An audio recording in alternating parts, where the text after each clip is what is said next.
Hey there! Is today your first time here? Or maybe your first time in a while? If so, maybe you're wondering exactly who we are and what this church is all about. Well, we'd like you to know that we're a group of ordinary people who are on an amazing journey together, following Christ. Our guide is the Bible because it's the divinely inspired Word of God, and it will never take us in the wrong direction.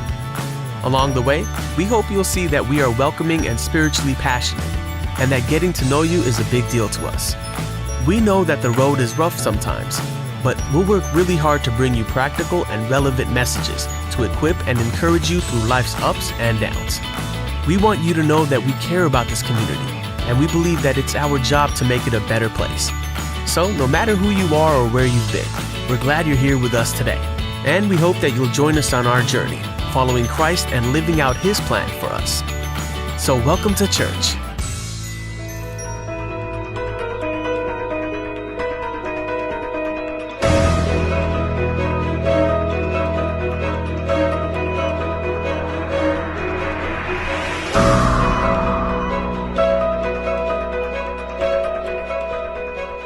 Praise the lord. प्रभु यीशु मसीह के मधुर नाम में आप सबका स्वागत है। आप सबों को जय मसीह की।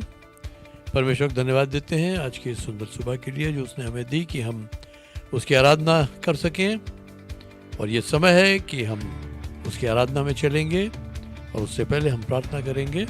आइए हम प्रार्थना करते हैं। प्रिय पिता परमेश्वर, हम तेरे धन्यवाद देते हैं आज की सुंदर सुबह के लिए, और जबकि हम तेरी आराधना के लिए जमा हुए हैं, हमारी तुझसे विनती है आराधना के दल पर तेरा विशेष अभिषेक हो, ताकि पवित्र आत्मा तेरी अगुवाई में होकर वो मंडली की इस रीति से आराधना में अगुवाई कर सकें कि हम सब तेरी उपस्थिति का अनुभव करें। उनकी आराधना ऐसी हो कि वो तेरी उस सकीना महिमा को इस भवन में ला सकें, ताकि प्रभु हम सब तेरी उपस्थिति का आनंद उठा सकें। इसी विश्वास के साथ पवित्र आत्मा सब कुछ तेरी अगुवाई और तेरे अधिकार में सौंपते हुए हम इस विनती को प्रभु यीशु मसीह के नाम से मांगते हैं, आमीन। तो आइए हम आराधना का आनंद उठाते हैं।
Praise the Lord. हम उम्मीद करते हैं कि आराधना के समय में आपने परमेश्वर की उपस्थिति को महसूस किया होगा और आपने उसका आनंद भी उठाया होगा।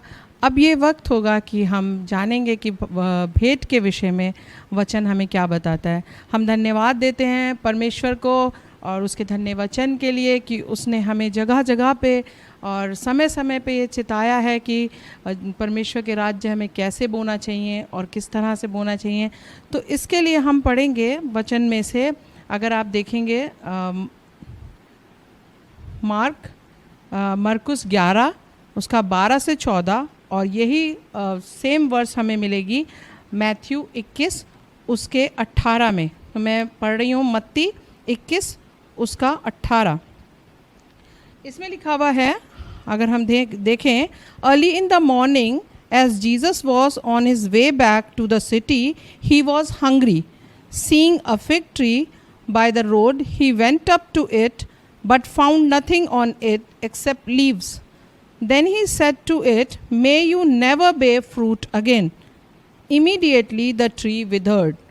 अगर हम इसमें देखेंगे तो इसमें वचन में लिखा हुआ है कि सुबह का समय था, जो यीशु मसीह शहर से लौट रहे थे और वो भूखे थे और उन्होंने कुछ दूरी पे उन्होंने एक फिग का, अंजीर का पेड़ देखा और वो उसके पास गए, लेकिन उसमें उन्होंने कोई भी फल नहीं पाया।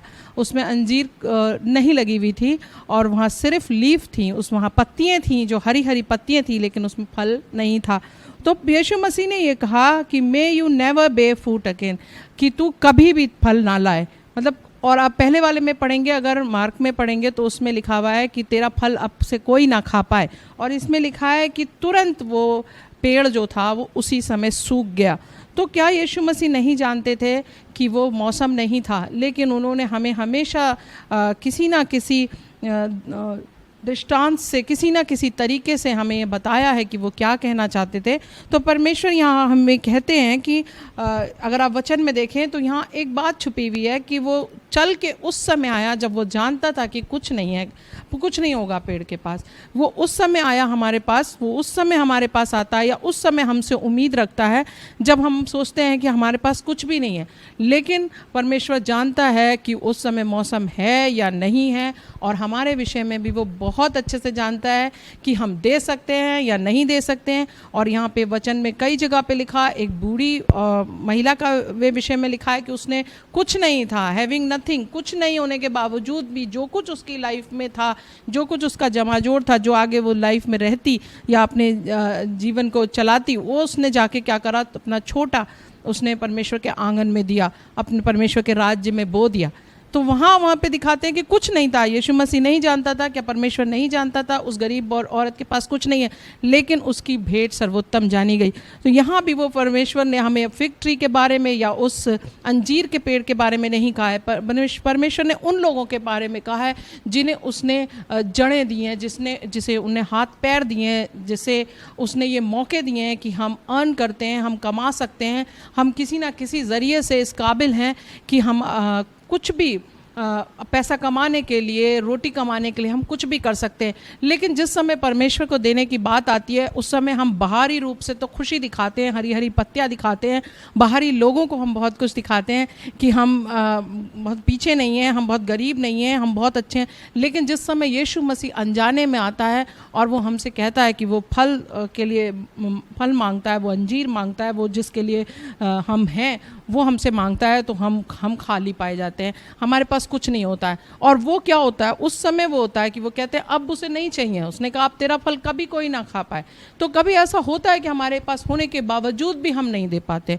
तो ये वो टाइम है, अगर इस समय में आप देखेंगे कि हम जितना भागते थे, जितना हम दूर जाते थे, आज ऐसा है कि परमेश्वर हमें नहीं बुला रहा है, परमेश्वर ने वो मौका ही नहीं दे रहा है वो हमें, कि हमें लग रहा है मिस कर रहे हैं हम परमेश्वर के आंगन में आना, परमेश्वर के लोगों में मिलना, उठना बैठना, और हम परमेश्वर की उपस्थिति का आनंद उठाना चाहते हैं, एक संग हम आंगन में बोना चाहते हैं, लेकिन इस समय हम बहुत दूर हैं। तो एक ज़रिया है, हम इस टेक्नोलॉजी का एक ज़रिया जिसके थ्रू हम परमेश्वर की भेंटों को लाते हैं, देते हैं, तो हम उसके लिए धन्यवाद दे कि कोई एक ज़रिया तो है कि हम परमेश्वर के राज्य में बो सकते हैं, कि परमेश्वर हमें इस कमी के समय में, इस बंद के समय में, इस महामारी के समय में जब वो हमारे पास आए, वो भूखा प्यासे की तरह हमारे पास आए, तो हमें इस तरह ना पाए कि हम कहें हमारे पास तो कुछ नहीं है, हम कैसे दें, जबकि हम बाहरी चीज़ों में सब कुछ लगा रहे हैं, हम बाहरी चीज़ों में सब कुछ दे रहे हैं। अगर मैं आपको एक और वचन इसमें से दूंगी, इसी वचन से संबंधित वचन है जो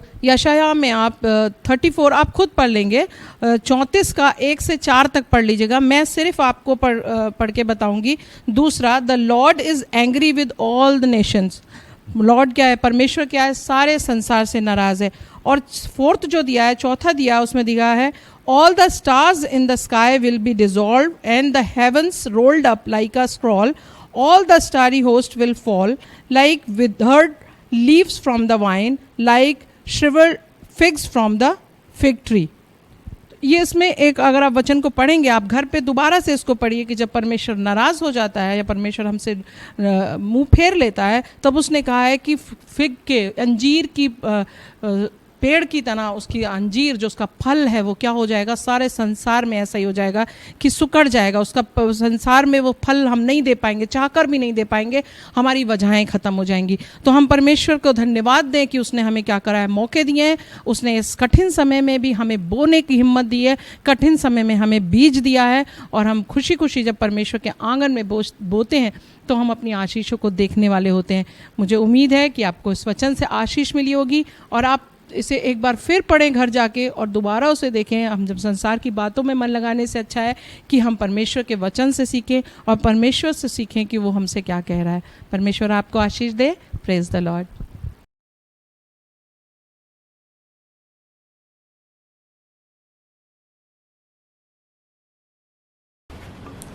Your testimonies I have taken as a heritage forever. Psalms 119 verse 111.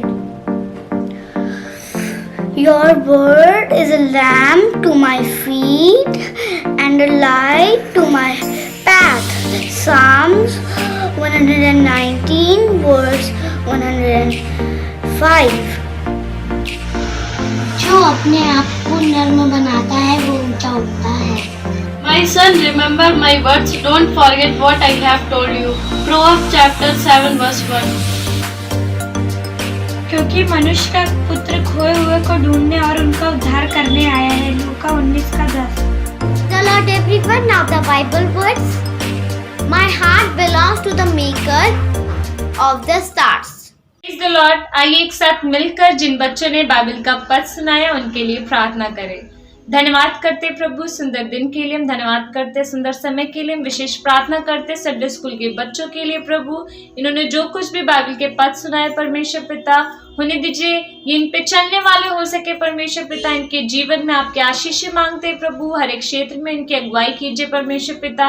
इन्हें अपनी महिमा के लिए इस्तेमाल कीजिए परमेश्वर प्रभु। इनकी पढ़ाई लिखाई में सहायता कीजिए परमेश्वर। हर एक को सुरक्षित रखिए, संभाले रखिए, हर एक को आपके हाथों में सौंपते। इस प्रार्थना विनती को अपने उद्धार करता प्रभु यीशु मसीह के नाम से मांगते हैं, आमीन। ये समय होगा परमेश्वर के वचन का। अपने हृदय को तैयार कीजिए, क्योंकि आज के दिन परमेश्वर आप में से हर एक से बात करेगा। Praise the Lord. आइए हम वचन में चलते हैं, और आज के लिए जो वचन प्रभु ने मेरे हृदय में उभारा मैं वो आपके सामने पढ़ना चाहता हूँ, और वो है भजन संहिता 23, जो कि एक बहुत ही कॉमन भजन संहिता है, कॉमन ज़बूर है, और बचपन से हमने इसको सुना हुआ है, याद किया हुआ है। हम उसको देखते हैं, उसको पढ़ेंगे। भजन संहिता 23, साम 23। यहाँ लिखा है, यहोवा यानी परमेश्वर मेरा चरवाहा है, मुझे कुछ घटी न होगी।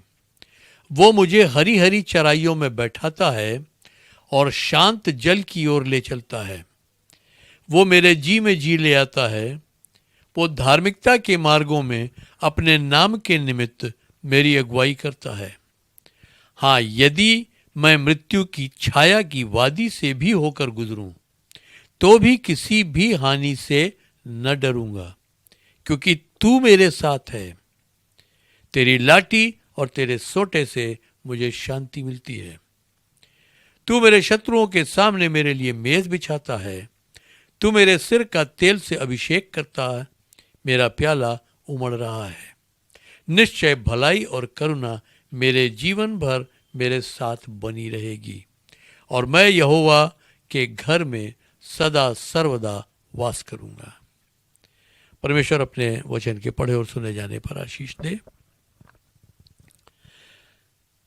जैसा कि पहला पद इस बात को दर्शाता है कि ये भजन जो है ये परमेश्वर के विषय में लिखा गया है और परमेश्वर को एक चरवाहे के रूप में मानकर लिखा गया है। यानी एक चरवाहे के विषय में ये भजन लिखा गया है। और इसके जो पहले 3 पद हैं इनमें दाऊद परमेश्वर के यानी चरवाहे के विषय में बात करता है और अगले 2 पद में वो परमेश्वर से यानी चरवाहे से बात करता है और अंतिम 6ठे पद में वो फिर परमेश्वर के विषय में बात करता है। तो यहां जैसे पहला पद कहता है कि यहोवा मेरा चरवाहा है, मुझे कुछ घटी न होगी। परमेश्वर हमारा चरवाहा है। अगर हम परमेश्वर के हाथों में अपना जीवन समर्पित करते हैं, अगर हमने प्रभु यीशु मसीह को अपना उद्धारकर्ता ग्रहण करके और अपना जीवन उसको सौंप दिया है, तो वो हमारा चरवाहा है। और अगर वो हमारा चरवाहा है तो हमें कुछ भी घटी न होगी।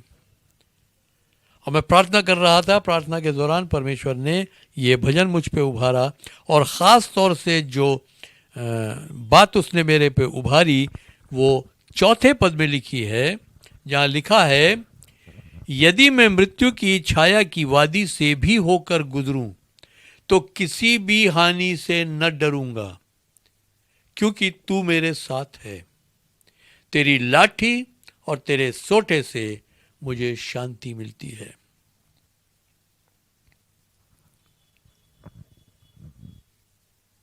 मैं यदि मृत्यु की छाया की वादी से भी होकर गुजरूं, यानी मैं जिस मार्ग से गुजरूं, जिस मार्ग से मैं चल रहा हूं, जिस मार्ग से भी तू मेरी अगुवाई करे, उसमें कैसे भी जोखिम हो, कैसे भी संकट हो, मैं किसी भी हानि से नहीं डरूंगा।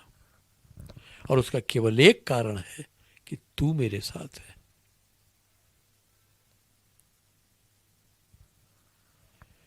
एक मसीही का, एक विश्वासी जन का जीवन जो है वो बहुत सुगम जीवन नहीं होता है, बहुत आराम भरा जीवन नहीं होता है।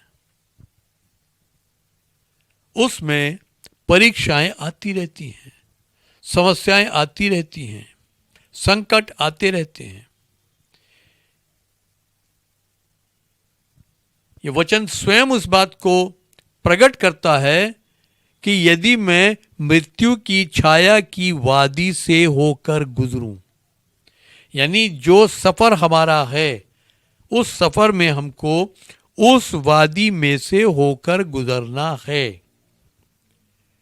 यानी इस यात्रा में हमें उस मार्ग पर जाना ही जाना है जहां परीक्षाएं हमारे सामने आएंगी, जहां संकट हमारे सामने सर उठाएंगे, जहां विपत्तियां हमें घेरेंगी, जहां समस्याएं हमें परेशान करेंगी।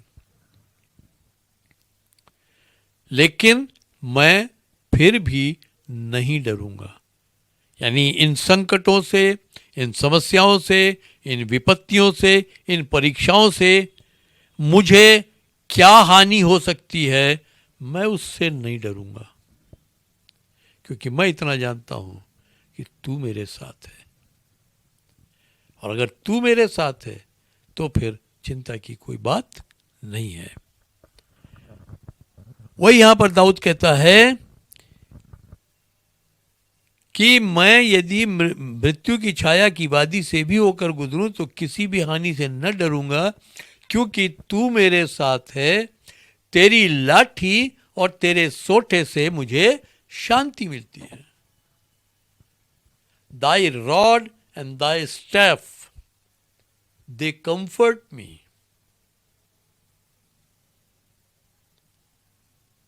Rod and staff. rod and staff, these are two instruments that every shepherd carries. लाठी और सोठा ये दो वो उपकरण हैं जो हर चरवाहे के हाथ में होते थे और आज भी होते हैं बहुत से स्थानों पर। और ये जो लाठी और सोठे की बात है, ये प्रकट है, स्पष्ट है कि ये चरवाहे के उपकरणों के विषय में ही लिखा गया, क्योंकि ये भजन ही चरवाहे के विषय में लिखा गया है।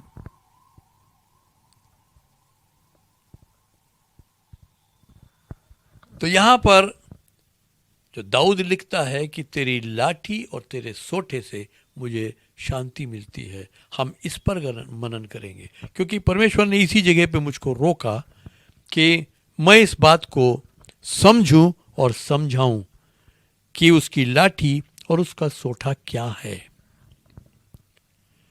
उसकी लाठी वो लाठी नहीं है जो हम पर न्याय सुना दे, उसकी लाठी वो लाठी नहीं है जो हमें ताड़ना दे या हम पर दंड उंडेले,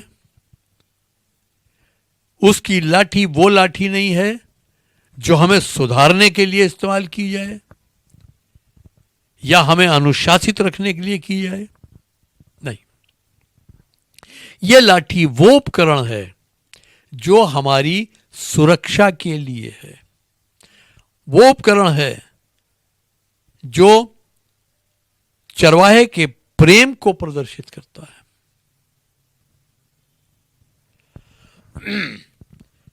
यानी जिस लाठी की भी बात हो रही है, लाठी और सोटे में क्या अंतर है? लाठी तुलनात्मक रूप से छोटी होती है और इसका एक सिरा मूठ की तरह होता है। वो नुकीला भी हो सकता है, गोल भी हो सकता है, किसी भी तरह का डिजाइन उस पर हो सकता है, लेकिन वो एक हिस्से पर भारी होती है और एक हिस्से में वो हल्की होती है। तो ये वो लाठी है जो सुरक्षा के लिए इस्तेमाल की जाती है। चरवाहे के पास जो ये लाठी होती है, ये आक्रमणकारियों से निपटने के लिए होती है, आक्रमणकारियों से अपनी भेड़ों की रक्षा के लिए होती है। आक्रमणकारी कोई शत्रु हो सकता है, कोई शेर हो सकता है, कोई भालू हो सकता है, भेड़िया हो सकता है, लकड़बग्घा हो सकता है, सांप हो सकता है। तो ये जब चरवाहा अपने भेड़ों को लेकर चलता है तो उनकी सुरक्षा का पूरा ध्यान रखता है। उनकी सुरक्षा के लिए वो अपने हाथ में हथियार रखता है और ये लाठी जो है ये भेड़ों की सुरक्षा के लिए है। अगर आपने कभी देखा हो डिस्कवरी चैनल वगैरह पर, जब आप अफ्रीकन कंट्रीज के बारे में देखते हैं तो वहाँ आपने देखा हो कि जो ट्राइबल लोग हैं, जो जंगल के निकट के स्थानों में रहते हैं, तो वो शेर तक का शिकार कर लेते हैं। तो उनमें जो चरवाहे होते हैं विशेषकर, वो इस लाठी को रखते हैं और इस लाठी का बाकायदा वो अभ्यास करते हैं। ये लाठी नचा के फेंकी जाती है, यानी जब ये फेंकी जाती है तो ये ऐसे नाचती हुई जाती है और इसका निरंतर वो अभ्यास करते रहते हैं ताकि कितनी ताकत से फेंकी जा सके, कितनी दूर तक फेंकी जा सके और कितना सटीक निशाने पर जाके बैठे। और इसकी उनके बीच में प्रतियोगिताएं भी होती हैं, आपस में स्पर्धा होती है कि कौन कितनी दूर तक और कितनी तेज और कितना सटीक लाठी फेंक सकता है। तो ये इसलिए है कि अगर भेड़ों के सामने, जैसे चरवाहा वो आगे आगे चलता है, भेड़ें उसके पीछे पीछे चलती हैं, चरवाहा चल रहा, उसको सामने दिखता है कि सामने सांप फनकाड़े बैठा है या उसको सांप दिखाई देता है, तो इससे पहले कि वो सांप भेड़ों तक पहुंचे, पलक झपकते वो अपनी लाठी नचा के उस सांप पर फेंकता है। अब वो झनझनाती हुई जाती है और सांप को या तो वो वहीं मार देती है या सांप वहां से भाग जाता है और भेड़ों की सुरक्षा हो जाती है। तो जो पहला काम इस लाठी का है वो है सुरक्षा प्रदान करना, यानी भेड़ों को सुरक्षा प्रदान करती है और ये परमेश्वर की सुरक्षा का एक प्रतीक है। अगर हम परमेश्वर की लाठी के नीचे हैं तो हम सुरक्षित हैं। और परमेश्वर अगर हमारा चरवाहा है तो उसके हाथ में वो लाठी है, और वो लाठी है तो निश्चित तौर पर हमारी सुरक्षा के लिए है।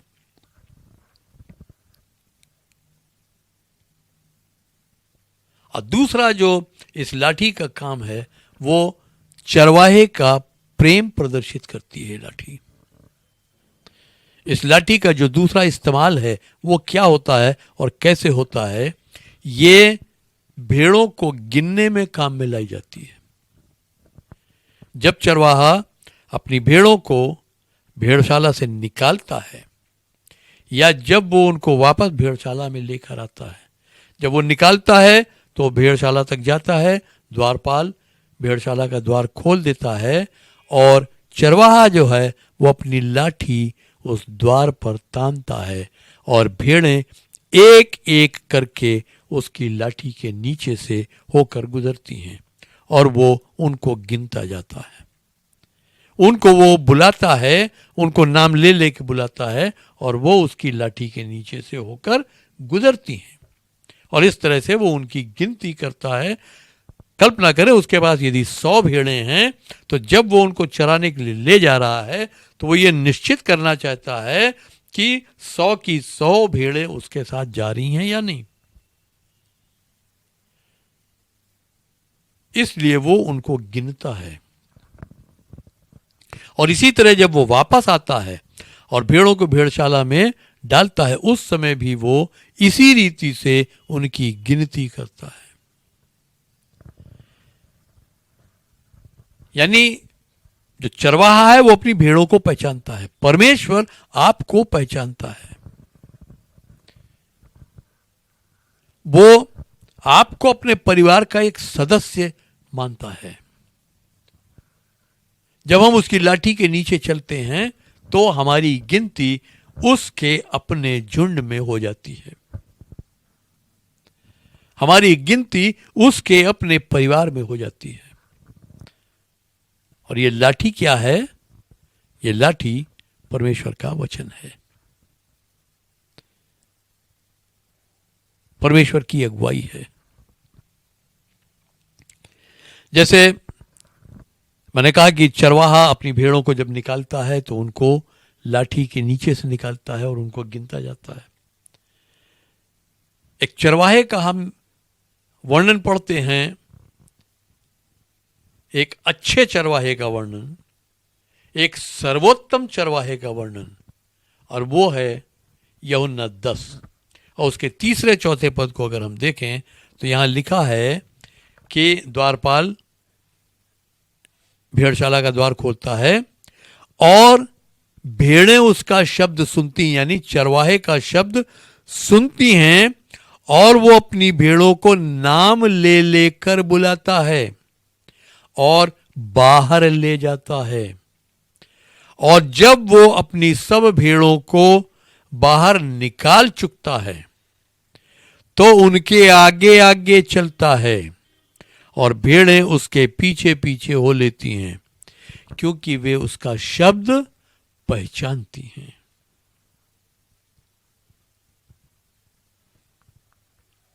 जब चरवाहा अपनी भेड़ों को लेकर चलता है तो वो उनके आगे आगे चलता है, वो उनको नाम ले लेके बुलाता है और उनको लेकर चलता है और भेड़ें उसके पीछे पीछे चलती रहती हैं।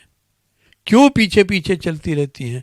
क्योंकि वो उसके शब्द को पहचानती हैं, वो उसके वचन को सुनती हैं। आप अगर भेड़ हैं और यीशु मसीह चरवाहा है तो आप उसके पीछे पीछे चलें,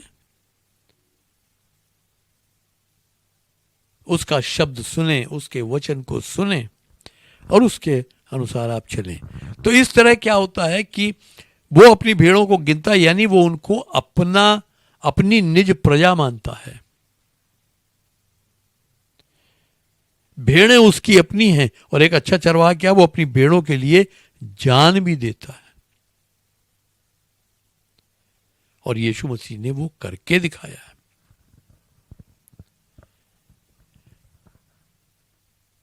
तो अगर आप कहीं ये सोचते थे कि ये लाठी वो है जो दंड दे देकर हमको सही मार्ग पर लाएगी, तो ऐसा नहीं है।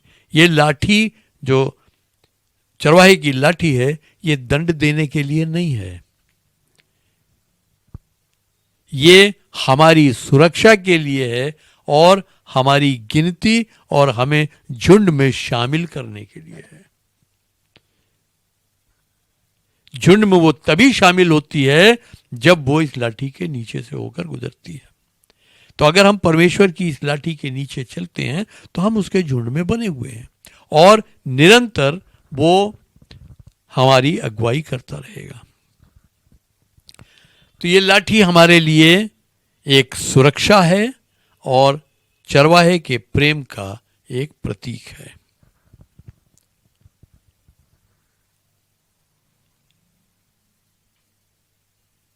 वचन में जैसे लिखा है कि वो दूसरे पद में, वो मुझे हरी हरी चराइयों में बैठाता है। जब हम उस लाठी के नीचे से होकर गुजरते हैं, उसके झुंड में आ जाते हैं और वो हमारे आगे आगे चलता है, तो वो हमें कहाँ लेके जाता है? हरी हरी चराइयों में, उत्तम स्थानों में, और शांत जल की ओर ले बढ़ता है। वो हमें शांत जल के पास ले जाता है ताकि हम भोजन कर सकें और तृप्त हो सकें। वो मेरे जी में जी ले आता है। यानी जब कभी भी भेड़ का किसी जानवर को देख के अगर दिल घबराता है, तो सबसे पहले तो वो लाठी चलाता है चरवाहा और उस जानवर को वहां से भगाता है और भेड़ को पुचकारता है, उसको तसल्ली देता है और उसके जी में जी आ जाता है।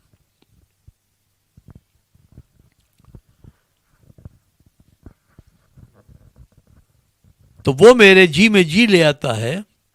वो धार्मिकता के मार्गों में अपने नाम के निमित्त मेरी अगुवाई करता है। वो मेरी अगुवाई करता है। वो मेरे आगे चलता है क्योंकि मैं उसकी भेड़ हूं, मैं उसके हाथ की भेड़ हूं। वो मेरा चरवाहा है। वो मुझे पहचानता है, मेरा नाम जानता है, मुझे नाम लेकर पुकारता है, अपने परिवार का एक सदस्य गिनता है। हम अगर उसकी लाठी के नीचे होकर चलते हैं, ये लाठी उसकी एक चिरस्थायी उपस्थिति का अनुभव कराती है।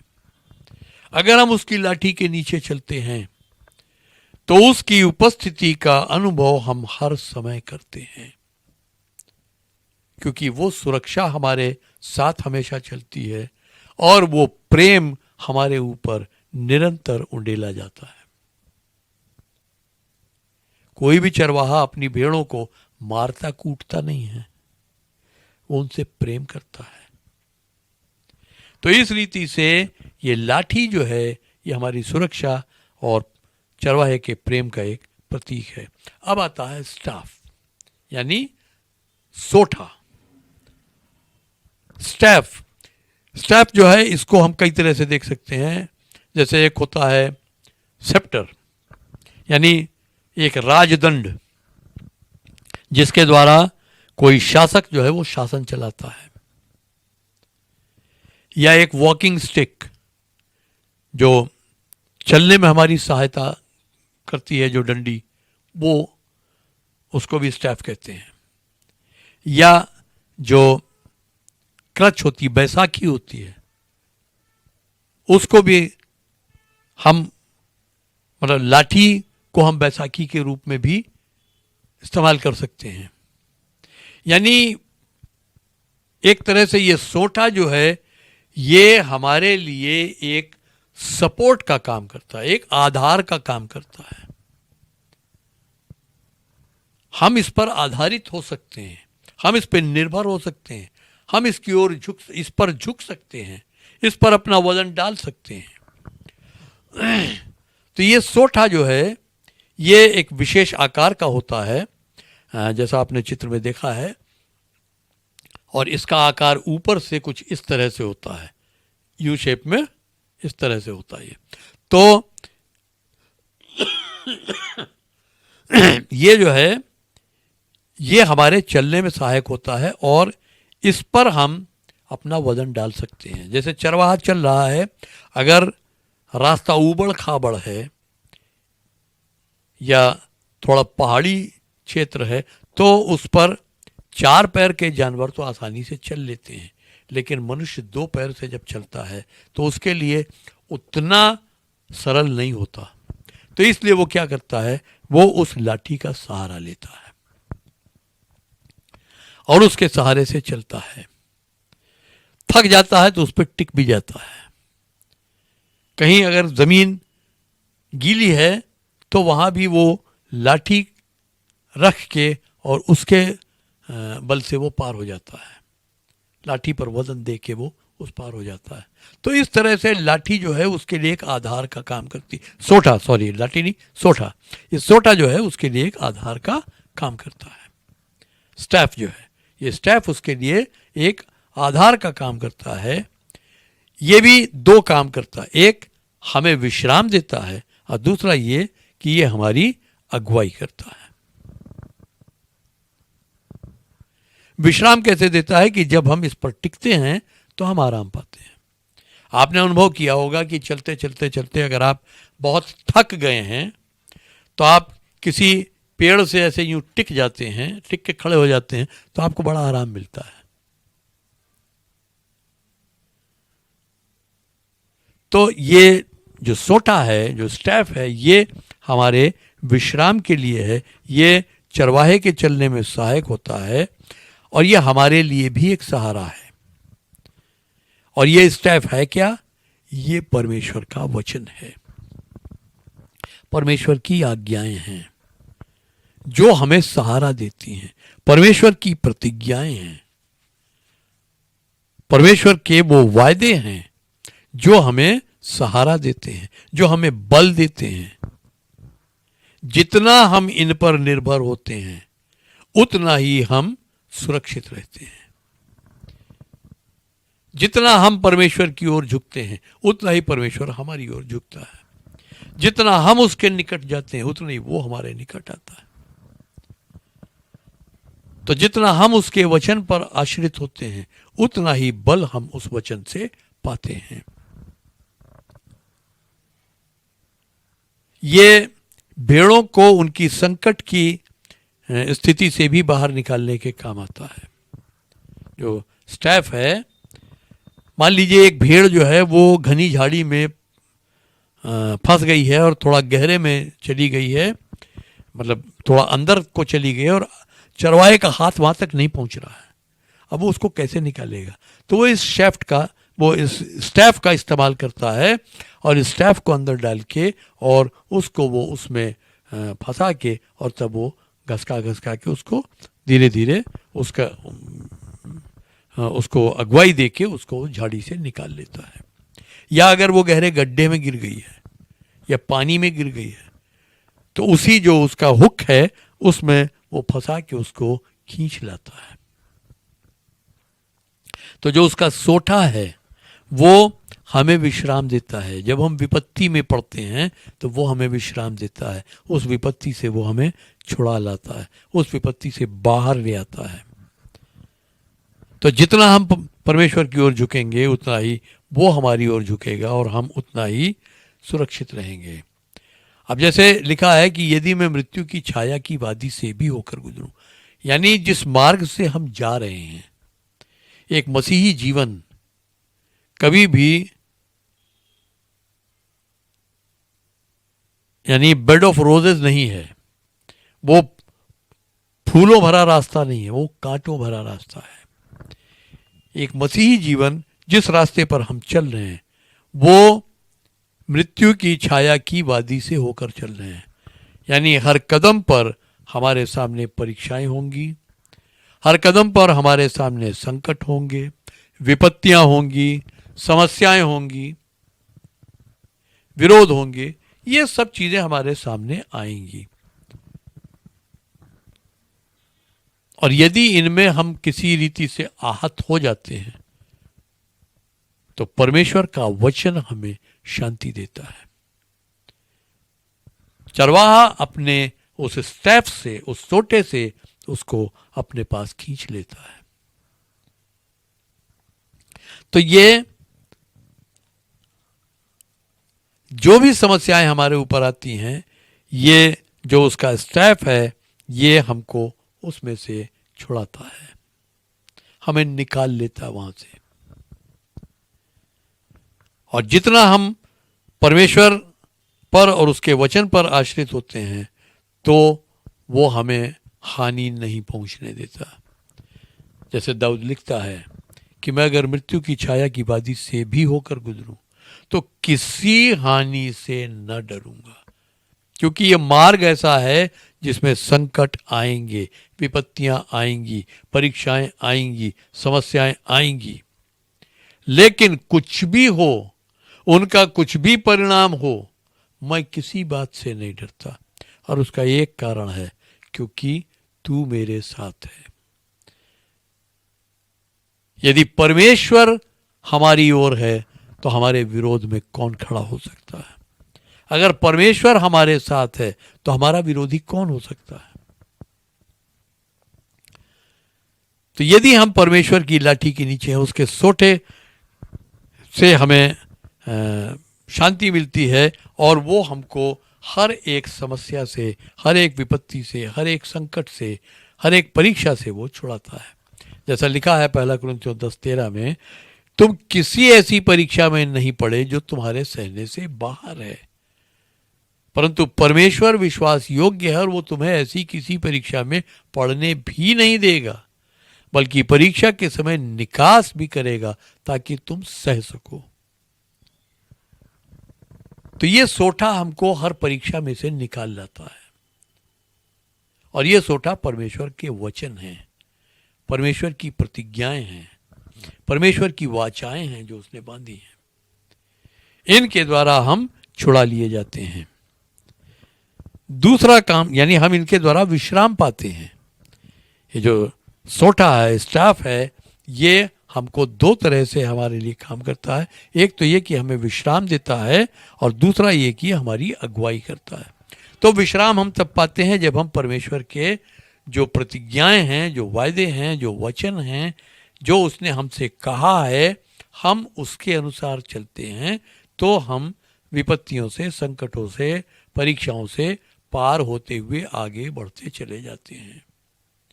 मार्ग हमारा दुर्गम है, मार्ग हमारा सरल नहीं है, मार्ग हमारा बड़ा आरामदेह नहीं है, लेकिन हम उसमें आगे बढ़ते चले जाते हैं क्योंकि उसका सोटा जो है, उसका स्टैफ जो है, वो हमको विश्राम देता जाता है। वो हमारे विश्राम के लिए काम करता है। और जो दूसरा काम ये स्टैफ करता है वो ये करता है कि भेड़ों की अगुवाई करता है।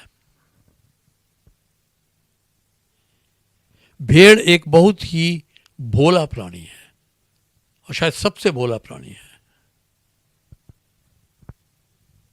उसके अंदर जरा सी भी चतुराई या सयानापन नहीं है,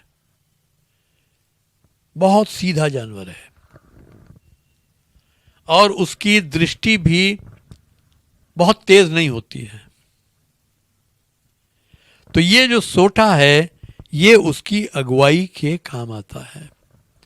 यानी चरवाहा उसके सामने सोठा तानता है और वो सोठे को देखती है और उस सोठे के पीछे पीछे वो चलने लगती है। जैसे 2 पद में लिखा है कि वो धार्मिकता के मार्गों में अपने नाम के निमित्त हमारी अगुवाई करता है। वो हमारी अगुवाई करता है किन मार्गों में? धार्मिकता के मार्गों में। हम जब अधर्म की ओर दाएं बाएं मुड़ने को होते हैं उस समय वो अपनी उस सोटे को, उस स्टैफ को बढ़ाकर हमको वापस सही मार्ग पर खींच लाता है, क्योंकि चरवाहा आगे आगे चल रहा है, भेड़ें उसके पीछे आ रही हैं।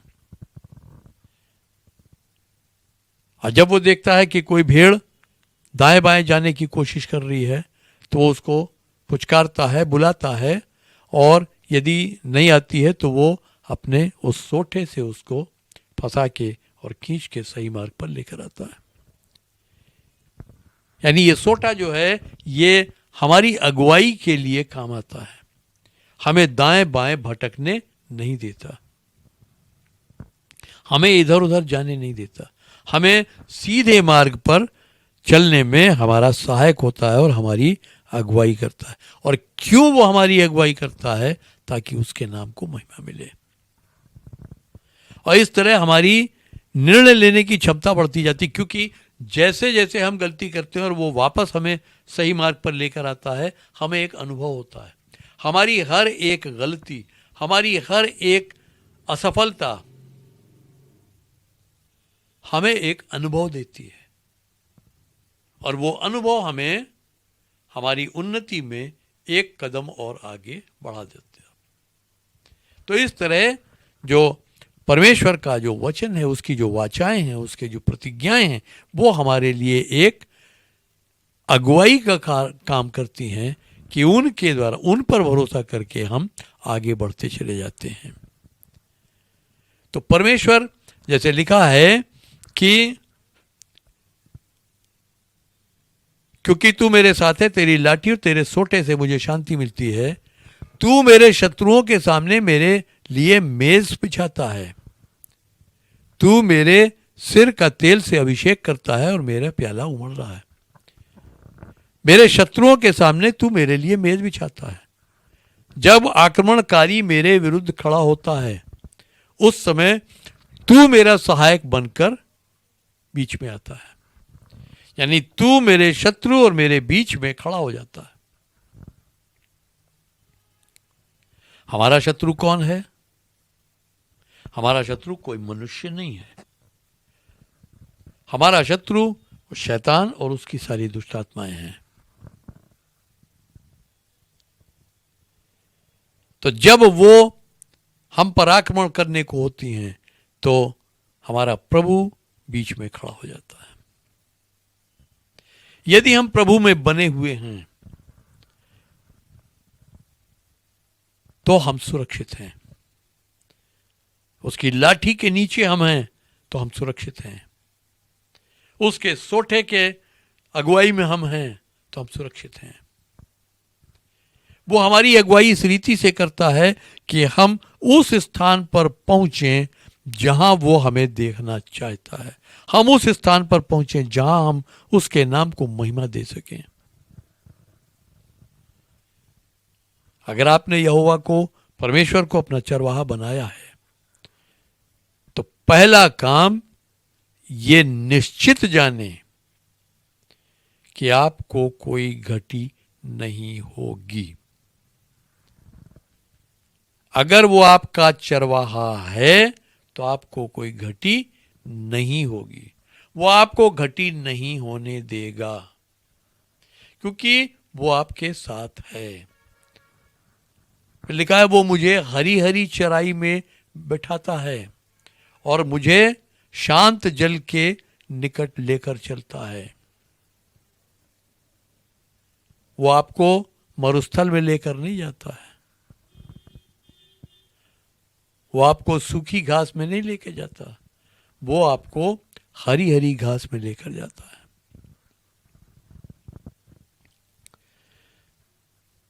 वो मेरे जी में जी ले आता है, संकट आते ही यदि हम उसकी लाठी के नीचे हैं तो उसका वचन हमें सांत्वना देता है, उसकी प्रतिज्ञाएं हमारा बल बढ़ाती हैं। हम जब उससे प्रार्थना करते हैं, उसको पुकारते हैं, तो हमारे हृदय में हमसे बात करता है, अपनी शांति हमें देता है। तो वो इसलिए अपनी लाठी और अपना सोठा साथ लेकर चलता है ताकि अपनी हर भेड़ का उसकी वो सुरक्षा कर सके, उसको अपने प्रेम में बना के रख सके, उसे वो विश्राम दे सके और उसकी अगुवाई कर सके। तो दो काम लाठी करती है और दो काम सोठा करता है।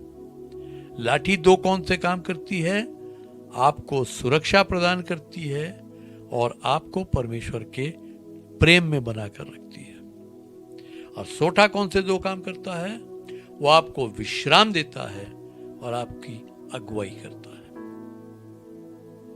तो ये एक बात थी जो परमेश्वर ने मुझ पर प्रकट की कि मैं आपके साथ शेयर करूं। चूंकि बहुतों से मैंने ऐसा सुना कि वो अपनी लाठी और उसकी लाठी और उसके सोटे से मुझे शांति मिलती, वो इसको इस तरह से अनुवादित करते हैं कि वो हमारी ताड़ना करता है। जब हम गलत होते हैं वो हमारी ताड़ना कर करके वो हमको सीधे मार्ग पर लाता है। नहीं, वो हमारी ताड़ना नहीं करता है। बहुत से लोगों का ये मानना है कि एक भेड़ अगर वो भटकती है तो चरवाहा क्या करता है? उसका पैर तोड़ देता है और तब वो उसके साथ साथ रहती है और धीरे धीरे वो पहचानने लगती है और वो फिर साथ चलना शुरू करती है। लेकिन ऐसा नहीं है। चरवाहा इतना निर्दयी नहीं है कि वो अपनी भेड़ का पैर तोड़ देगा।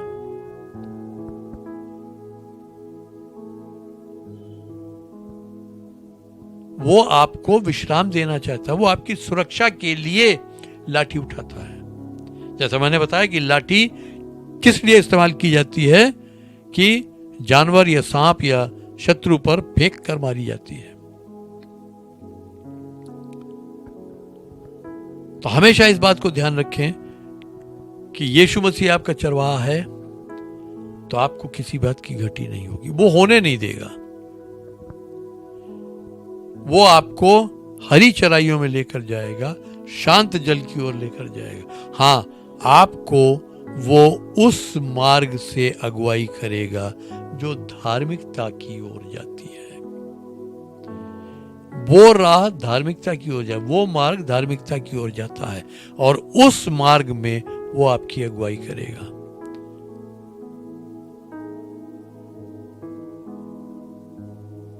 अपने नाम के लिए। और फिर आपका एक विश्वासी जीवन जो है वो एक चुनौतियों से भरा हुआ जीवन है।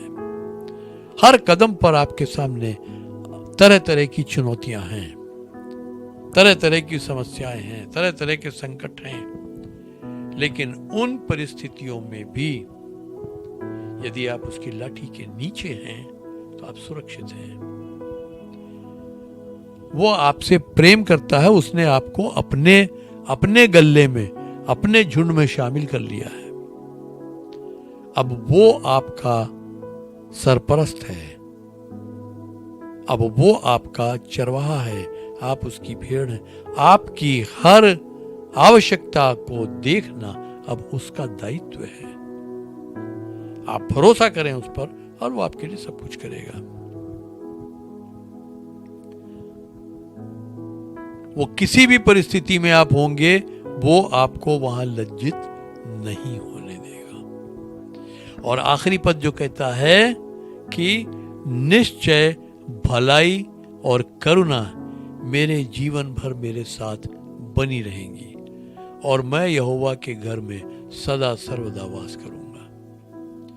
यानी परमेश्वर की भलाई, परमेश्वर की करुणा, यदि मैं उसकी लाठी के नीचे हूं, यदि मैं उसके सोठे के द्वारा समेटा गया हूं, तो उसकी भलाई और उसकी करुणा मेरे जीवन भर मेरे साथ बनी रहेगी।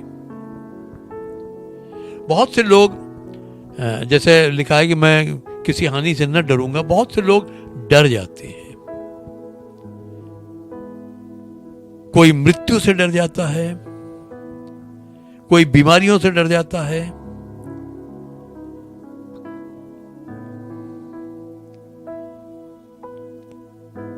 जरा सा सीने में दर्द हुआ फौरन उसको एक डर सताता है कि ऐसा तो नहीं कि मुझे हार्ट अटैक होने वाला है।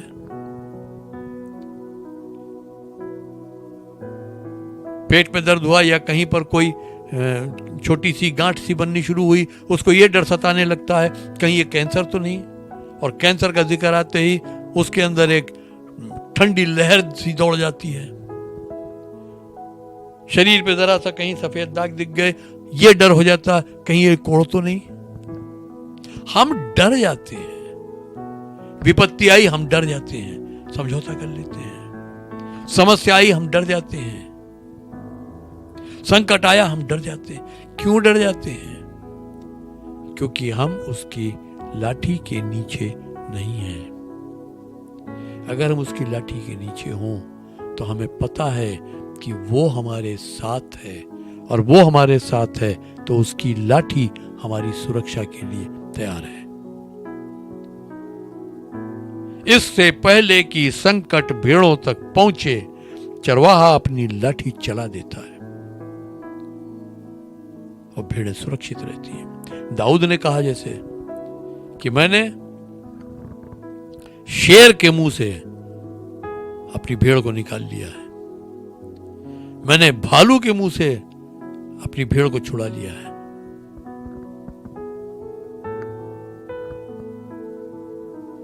तो एक चरवाहा जो है वो अपनी भेड़ के लिए इतना समर्पित होता है कि वो उसको शत्रु के हाथ से छुड़ा कर लाता है। और यीशु मसीह ने ये काम हमारे और आपके लिए किया है। तो परमेश्वर आप सबको आशीष दे। आशा करता हूं कि आपने इस बात को आज समझा है कि परमेश्वर की लाठी और उसका सोटा क्या है। वो हमें प्रताड़ित नहीं करता है, वो हमें दंड नहीं देता है।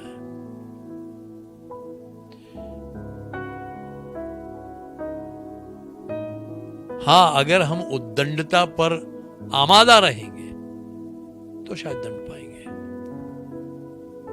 लेकिन उसकी लाठी हमें दंड देने के लिए नहीं है, उसका सोटा हमें मारने के लिए नहीं है, हमारी रक्षा के लिए, हम पर प्रेम प्रदर्शित करने के लिए, हमें विश्राम देने के लिए और हमारी अगुवाई के लिए है। तो परमेश्वर आप सबको आशीष दे। आइए हम प्रार्थना करेंगे। प्रिय पिता परमेश्वर, हम तुझे धन्यवाद देते हैं इस वचन के लिए जो तूने हमें दिया, इस समझ के लिए जो तूने हमें दी कि तेरी लाठी क्या है और तेरा सोटा क्या है। तेरी लाठी किस रीति से हमारी सुरक्षा करती है, तेरी लाठी किस रीति से हमें तेरे प्रेम के अधीन ले आती है, तेरा सोटा किस रीति से हमें विश्राम देता है, और तेरा सोटा किस रीति से हमारी अगुवाई करता है। पिता परमेश्वर, हम तुझे धन्यवाद देते हैं कि जब हमने तुझे अपना चरवाहा स्वीकार किया तो तेरे हाथों में तेरी लाठी भी है और तेरा सोटा भी है, और ये मुझे शांति देंगे, ये मुझे तसल्ली देंगे। तू मुझे कभी छोड़ेगा नहीं, तू शत्रुओं के सामने मेरे लिए मेज को बिछाएगा, तू मुझे कोई घटी नहीं होने देगा। मैं मृत्यु की छाया की वादी से होकर भी गुजरूंगा तो किसी हानि से नहीं डरूंगा, क्योंकि तू मेरे साथ है और तेरी भलाई और तेरी करुणा निश्चित तौर पर मेरे जीवन भर मेरे साथ बनी रहेगी, और तेरे बड़े अनुग्रह से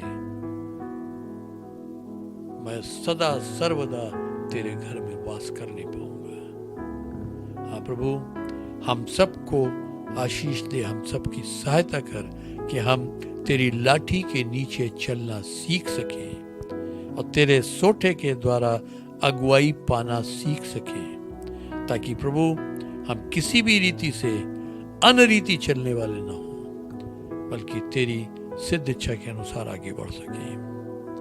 हर एक सुनने वाले पर, हर एक दर्शक पर तेरी आशीष हो, तेरा अनुग्रह हो। यदि इनमें से कोई किसी प्रकार की दुर्बलता में है, भयभीत हो जाता है, आज ही उसके हृदय को छू ले प्रभु, ताकि वो अपना सारा भय तुझे सौंप सके और निश्चिंत होकर अपने जीवन में आगे बढ़ सके कि तू उसके साथ है। और यदि तू उसके साथ है और वो तेरी लाठी के नीचे चलता है तो वो सुरक्षित है। हाँ प्रभु, आने वाले समय में हमारी सहायता करना कि हम औरों को भी तेरे निकट ला सके, तेरे विषय में बता सके और वो भी उद्धार प्राप्त करें, अनंत जीवन के वारिस बने।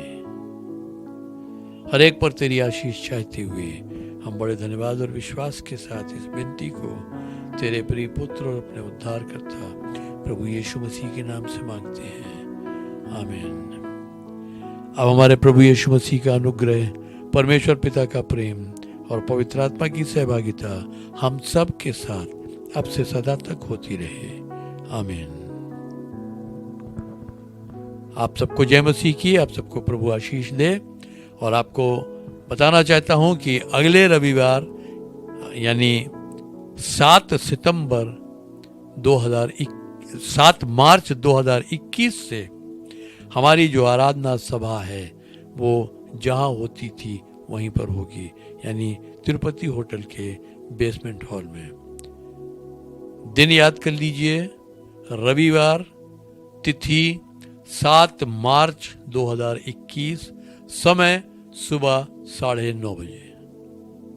समय से पहुंचें, मास्क लगाकर पहुंचें, अपने साथ सैनिटाइजर जरूर रखें और सरकार के जो निर्देश हैं कोविड-19 के लिए, उनके अनुसार उनका पालन करें ताकि सुरक्षित रहें। प्रभु आप सबको आशीष दे। जय मसीह की।